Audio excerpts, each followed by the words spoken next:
Morning, everybody.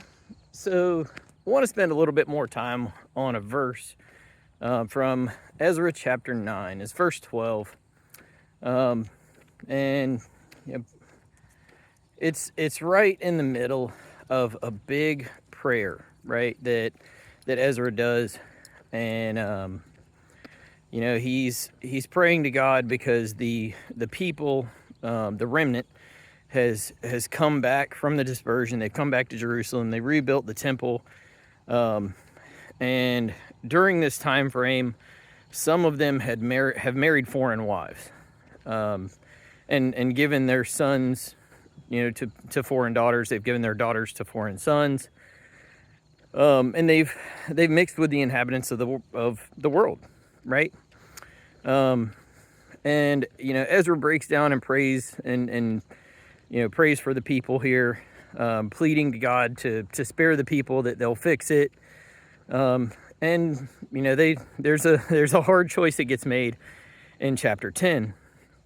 But that's not what I want to talk about in this one. What I want to talk about in this one is verse 12, and he specifically talks about not giving your sons to their daughters, and not giving their daughters or your daughters to their sons, that it may be well with you, right? And then doubles down on it by saying, neither seek their peace, right? And he's talking about the inhabitants of the land who were the enemies of God, right? And this is a very, very important thing, a very important concept. Like, don't hear what I'm not saying with that, but it's one of those things that we can easily get misconstrued, and turn into extremely hateful language, and that's not the intention. The intention here is for what Ezra is saying is that we're not supposed to be, or the Hebrews rather, were not supposed to be at that time mixing with other nations, right? In the same way that Jesus tells us we shouldn't be unequally yoked, right? So it's a very important concept that we've kind of fallen away from, and we don't really know what it looks like too much.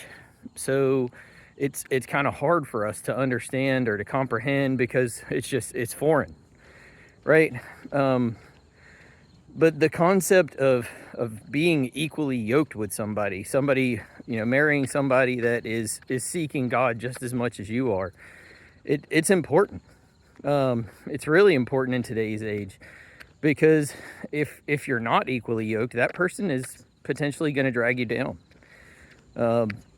And I mean, it's a hard thing to say. It's a hard thing to go around.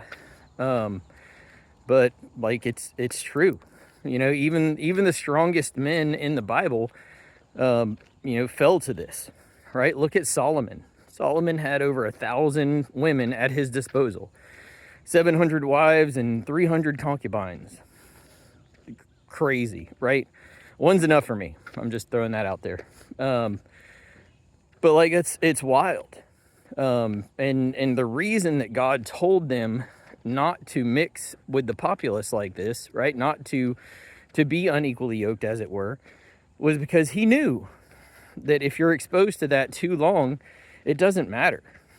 If you're exposed to this too long, if you're exposed to other theologies too long, he knew that the Hebrews would stumble. In the same way that we stumble if we spend too much time in other areas, right? If we spend too much time outside the Bible, if we spend too much time outside the community of God, then it's harmful for us. So, and then the last little part of that verse is neither seek their peace. We've gotten entirely too complacent in this world in saying that, like, having no fight is keeping peace. And we've sought the peace of the enemies of God. And that's a very, it's a very pointed statement, but it's also very true. I mean, you look at what's happening in the world today, and it's because there are things that, our faith didn't put in check a long time ago. And it should have been put in check. And we're not just talking about little things here or little things there. We're talking about people that are openly and defiantly against God, right? That's what we're talking about here. So, just wanted to kind of return to this verse because it really stuck out to me this time through. I'd encourage you to go back and reread it, read the context around it, read that whole prayer in Ezra chapter 9. It's beautiful. So I love you guys. Hope you have a great day.